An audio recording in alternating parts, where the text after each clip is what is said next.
अरविंद शर्मा शर्म करो, जंगल कटाई बंद करो, डेवलपमेंट के नाम पे लोगों को लूटना बंद करो, जीव जंतुओं का क्या कसूर है, बेकसूरों को मारना बंद करो, सीएम साहब शर्म करो, शर्म नहीं तो डूब मरो।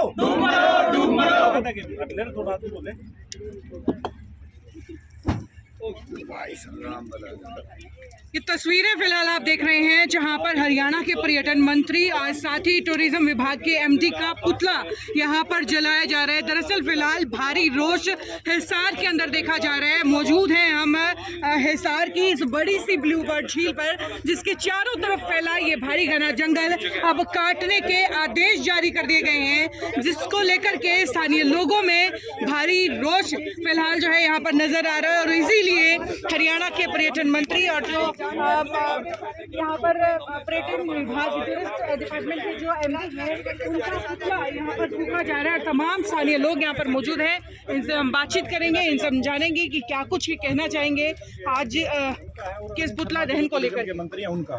आप यहाँ पर आए, आप जब यहाँ पर पहुंचे तो क्या जेसीबी और ट्रैक्टर लगा हुआ था? हाँ बिल्कुल, ये भाई खड़े ये लगे हुए थे। हाँ। तो फिर हमने आके बंद कराया। बोले इनसे कहा कि भाई आप क्यों काट रहे हो? बोला वो सरकार का आदेश। अगर सरकार का आदेश यही है कि जंगलों को काट के इनको उजाड़ के आप एक बार ये दिखाओ, ये जो पशु पक्षी हैं, बत्तख हैं, इनको कुत्ते निकाल के खा रहे हैं। अब कई कह देंगे महानुभाव कि भाई ये तो पानी हिसार में नहीं आ रहा, 20 दिन से नहीं आ रहा है, तो 6 महीने से सूखी पड़ी है, तो इसका जवाब कौन देगा? इसका पानी रोक दिया।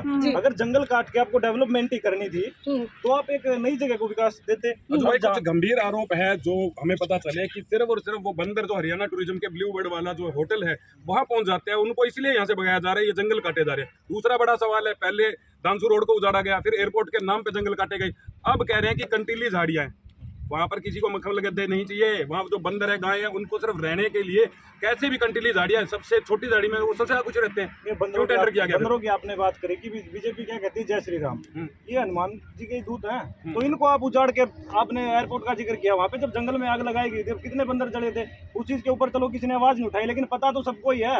आगे कोई क्यों नहीं आता? अब जो प्रकृति के प्रेमी बनते हैं भाई, स्टंट, राजनीतिक स्टंट, पेड़ पौधे लगाते हैं मानसून के मौसम में, आज वो कहाँ है जब हिसार के पशु पक्षी आपसे मांग कर रहे हैं कि भी हमें बचा लो, तो बचा क्यों नहीं रहे? हिसार को तेलंगाना में तब्दील करने की कोशिश की जा रही है। जिस तरह वहाँ पर जंगल काटे गए, इस तरह से यहाँ पर ये एक ही जंगल बचा हुआ है। हिसार में और कोई जंगल भी नहीं है, सिर्फ एक यही है 7.5 एकड़ में, इसको भी उजाड़ने की कोशिश। जब 14 तारीख को प्रधानमंत्री जी यहाँ पे आए थे तो उनका सबके पास शायद होगी ऑडियो भी, उन्होंने क्या कहा था, तेलंगाना में कांग्रेस की सरकार जंगल काटने पे लगी हुई थी, उन्होंने यही बात यमुनानगर में ही बोली। लेकिन आपकी बीजेपी सरकार क्या कर रही है? आपके जिस मंत्री को बोलना नहीं आता, विधानसभा की मर्यादाओं को भंग करते हैं, अरविंद शर्मा जी, वो क्या मतलब विकास की बात कर रहे हैं? वो देखिए दोबारा जो है जेसीबी चल चुकी है। नहीं चला नहीं है, जा रहे हैं भाई, अब चलाएंगे। अच्छा, तो भी मैं तो मोदी जी से भी ये कहना चाहूंगा भी क्या आपकी सरकार के जो मंत्री हैं, सीएम साहब, वो आपकी सुनते नहीं क्या?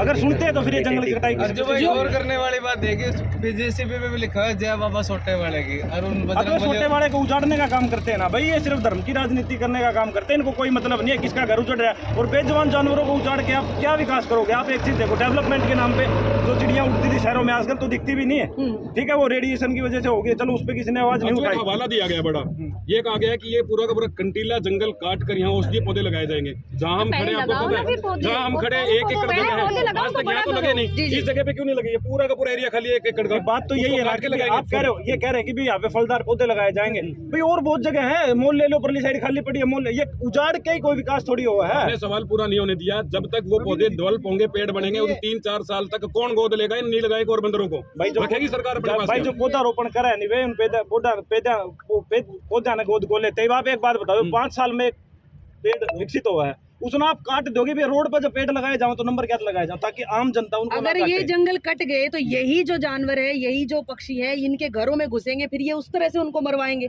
फिर ये कहने लग रहे मेयर साहब कि वो 7 करोड़ का बजट पास करे, मारेंगे और उन्हें बचाओ थोड़ी है, अभी मारने की तो कोशिश की जा रही है। अभी भाई साहब कह रहे थे कि ये होटल वाली जायज बात है, यहीं पे इनके जानकारों का एमडी जो है, उनके जानकार का होटल है, उनके होटल पे बंदर जाते हैं, भले वो उत्पात मचाते हैं, सामान खिंडा देते हैं, भाई उनके लिए आप मार क्यों रहे हो? या तो इनके लिए व्यवस्था ऐसी बनाओ कि इनको दूर छोड़ दिया जाए, और जंगल होते ही पशु पक्षियों के लिए, ना कि किसी इंसान के लिए। अगर आपको यहाँ पे टूरिज्म प्लेस ही बनाना है तो ये आप देख लो एक बारी, यहाँ पे आपने अभी तक कोई बाउंड्री नहीं बनाई, यहाँ पे चलने की जगह नहीं बनाई। और इस शहर में एक ही ऐसी जगह है जहाँ पे कोई हमारे नॉर्मल गांव से बच्चे आ जाते हैं, उनको घुमाने के लिए यही एक जगह थी, उसको आपने सुखा दिया। शायद हो सकता है कि बीजेपी के नेता बंदरों को गोद ले लेंगे, पशु पक्षियों को, हो सकता है ये भी। गोद तो गौ माता भी ले ली होगी उन्होंने, जब सत्ता में आने से पहले कहा था गौ माता को हम दर्जा देंगे, राष्ट्रीय माता का दे दिया। जी, आज उनको पकड़ने की पूरी जो है गाड़ियां पूरे शहर में दौड़ रही हैं। तो आज तो जान जोड़ रही है ना। सुबह आप जैसे पत्रकारों ने वही फोटो डाल दी कि भी आज आप कह रहे थे मुक्त हो गया, गाय मुक्त, कहाँ मुक्त हो गया, रोड पे खड़ी तो थी। हर साल सैकड़ों लोगों का एक्सीडेंट हो जाता है सिर्फ इसी वजह से, कभी बंदर कभी गाय उनके सामने आ जाती है। अब ये जंगल उजड़ेगा तो सारे जानवर रोड पर होंगे, सड़क पर होंगे, हजारों लोगों की जान जाएगी। क्या उसका ठेका उठा पाएगी बीजेपी आपके साथ? उसका ठेका तो वैसे ही को लेते जी, ठेका तो आम जनता का ठेका कड़ा ले रखा है ना। अब अपने हिसार के विधायक नहीं लगा लो, कभी विधानसभा में आपने बोलते हुए सुना उनको? वो तो बस बिठा दिया कि कहीं हम अंदर ना चला, माँ बेटा भीतर ना चले जावा, इस चक्कर में ऑर्डर बिठा दी। तो उनकी कवा भी एक महिला होगी, तो भाई उनको भी आगे आना चाहिए। और नए नए मेयर साहब बने, वो रोड पे तो निकल जाते हैं वो गड्ढे भरने के लिए, यहाँ पे आके क्यों नहीं देख रहे भाई? यहाँ पे जब इतना नुकसान होने लगा। एक सवाल है, अभी आपने फिर काम रुकवा दिया, पहले भी काम रुकवाया गया, आप लोगों के जाते ही फिर काम स्टार्ट हो जाता है। हम तो जा ही नहीं रहे भाई, जब तक अधिकारी नहीं आएंगे हम तो यहीं बैठेंगे, चाहे 10 दिन लग जाओ। मैं कोई वो नहीं हूँ कि भी आया गोड्डो पे ले आऊँ, गोड्डो घंटा ले आऊंगा यार, मैं आड़ा ही बैठूंगा। और जब तक है नहीं कोई अधिकारी आके इस चीज को कैंसिल नहीं करेगा भाई, तब हम जाएंगे। नू थोड़ी ना यार प्रदर्शन करा चले गए, वो राजनीति थोड़ी है। जानकारी ये मिल रही है कि इस ब्लूबर्ड झील के अंदर इस बार जो ठेका होगा, मछलियां नहीं छोड़ी जाएंगे। वहीं दूसरी ओर एक कृत्रिम झील बनाई जा रही है ताऊ देवीलाल टाउन पार्क के अंदर। तो जब मछलियां छोड़नी है, झील बनानी है, तो इसी को डेवलप क्यों नहीं करते? तो यार सांप छोड़ेंगे नहीं, जो बीजेपी के सांप घुमा पानी मार वे यार, कुछ नहीं डेवलपमेंट के नाम पे कुछ नहीं होना भाई। यार अभी 5 साल तक इस चीज पे घुमाए जाओगे, फिर यार जो सब ना पता जमीन यार महंगी होनी है। अड़ा आपके शोरूम बनाओगे, जब नए मंत्री जो बने हैं इस सरकार में, उनकी जमीन थोड़ी मिली है उन्हें भी, पुराने लूट के खा गए सारे। बाहरी तस्वीरें शायद सब लोगों को दिख रही होगी, लेकिन मैं और अमित भाई आए तो और बहुत अंदर तक जंगल में गए, हमने कुछ मार्मिक ऐसे दृश्य देखे कि कैसे बहुत मुश्किल से कोई नीलगाय पानी पीकर अपने आप को शेल्टर करके बैठी है। छोटे छोटे बच्चे हैं, बंदर, उनकी माँ उनको कहीं ना कहीं अपने आप रक्षित करके वहाँ बैठी है। अब बड़ा सवाल यही है, काम परमानेंट रुकेगा या नहीं रुकेगा? क्योंकि अन्यथा बंदर और नीलगाय और जो बाकी जानवर है उनका क्या होगा? काम तो भी परमानेंट जब रुकेगा। अब आज मैं बता देता हूँ, पुतला फूकने का एक कारण यही था कि बहरी सरकार है, इसको सुनाई नहीं देता। अभी कल मैं बात कर रहा था 1-2 दिन, बोले सीएम साहब की नॉलेज में नहीं है। फिर सीएम साहब की नॉलेज में जब एक चीज बताओ, सीएम साहब क्या कहते हैं, मेरी मर्जी के बिना किसी की बदली भी नहीं होगी। किसी मंत्री और नेता के पास अधिकार नहीं है बदली करने का। तो उनको ये पता नहीं कि भाई यहाँ पे हम नाश करने लग रहे हैं। तो भाई डोंग बंद करो, जय श्री राम का डोंग भी बंद करो, सीधी सी बात इसमें आ जाती है। क्योंकि जय श्री राम के वंशज ही बैठे हैं, पशु पक्षी सारे उन्हीं के हैं। तो भाई मेरा तो सीएम साहब से ये सवाल है, अगर आप तक आवाज पहुंचती है तो ठीक है, वरना आपकी संत कबीर कुटीर है ना, वहीं पे आके हम ये जंगल के जो पेड़ काट के गिरोगे नहीं, उड़बारना के गिरन का काम करांगे। चलिए, साथ में कुछ महिलाएं भी हमारे साथ हैं, किस तरीके से विरोध करते हैं? नमस्कार। देखो मैम, हमारा तो विरोध यही है कि हम जंगल कटने नहीं देंगे। हम आंध्र प्रदेश नहीं बने देंगे इस साल में दोबारा, ना तो यहाँ के जीव जंतुओं को हम बेसहारा होने देंगे। चाहे कितनी भी लड़ाई लड़नी पड़े, इसके लिए आगे खड़े रहेंगे। अभी फिलहाल आज क्योंकि अभी पुतला फूंक दिया गया है, कितने दिन तक यूं ही डटे रहेंगे? क्योंकि मुश्किल हो जाएगा इतनी गर्मी में यहाँ पर बैठे रहना। मैम, यही चीज तो हम सबको समझानी है कि हम 2 मिनट गर्मी में नहीं रह सकते। ये कहाँ जाएंगे, ये जानवर कहाँ जाएंगे? इस झील का पानी इतना सूख चुका है, यहाँ की मछलियां मर चुकी हैं, जो यहाँ पे और जीव जंतु है वो मरने लग रही हैं। तो हम घर में बैठे बैठे ऐसे कैसे कह सकते हैं कि हम जी रहे हैं? आज जब पेड़ पौधे कट जाए तो सांस तो वैसे ही खत्म हो जाएगी सार की। जब जंगल ही नहीं होगा, हाँ पोजीशन है। अभी टेम्परेचर कितना हाई है, आगे कितना हाई होने वाला है आप देख सकती हो। अगर ये जंगल थोड़ा बहुत बचा, यही कट जाएगा, क्या बचेगा? अब गवर्नमेंट कह रहे हैं कि हम यहाँ पौधे लगाएंगे, फलदार पौधे लगाएंगे, छायादार पौधे लगाएंगे। पहले आप लगाओ, उनको पालो, फिर कोशिश करना इनको आगे बढ़ाने, काटने की। ये कंटीली झाड़ियाँ आप काटो, लेकिन उससे पहले आप इनके लिए इंतजाम करो रहने का।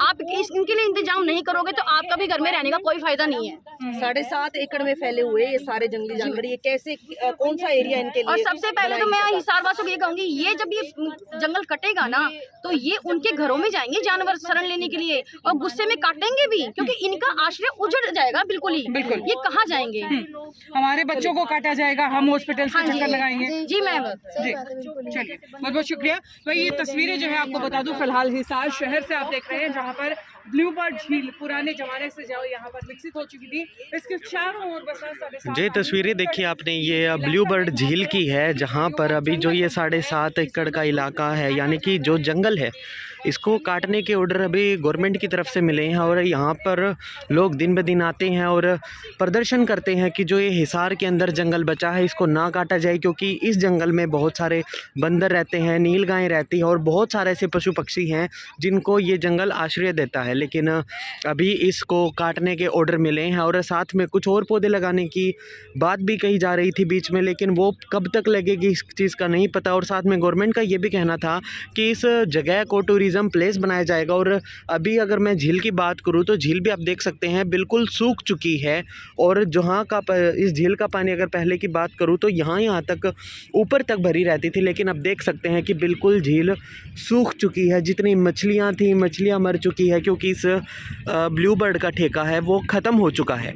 और अगर मैं बात करूँ पिछली बार गर्मियों की, तब भी ऐसा ही इस जो दृश्य है वो देखने को मिला था, जिस टाइम पे ब्लू बर्ड झील का ठेका ख़त्म हो गया था। बहुत समय तक जो ये झील है वो बंद पड़ी रही थी, यहाँ पर बिल्कुल पानी नहीं था। और अब गवर्नमेंट की तरफ से नोटिस आया है कि ये जितने भी जंगल है इसको काट दिया जाए। बाकी वो तो आने वाला समय ही बताएगा कि इन जंगलों का क्या होगा, क्या ये जंगल काटे जाएंगे या फिर जो जनता यानी कि हिसार की जनता के अंदर रोष है इन जंगलों को काटने का, क्या वो रोष प्रदर्शन इन जंगलों को काटने से बचा सकता है। आपका क्या मानना है, अपनी राय भी कमेंट बॉक्स में ज़रूर रखते रहें और इस वीडियो को ज़्यादा से ज़्यादा शेयर ज़रूर करें।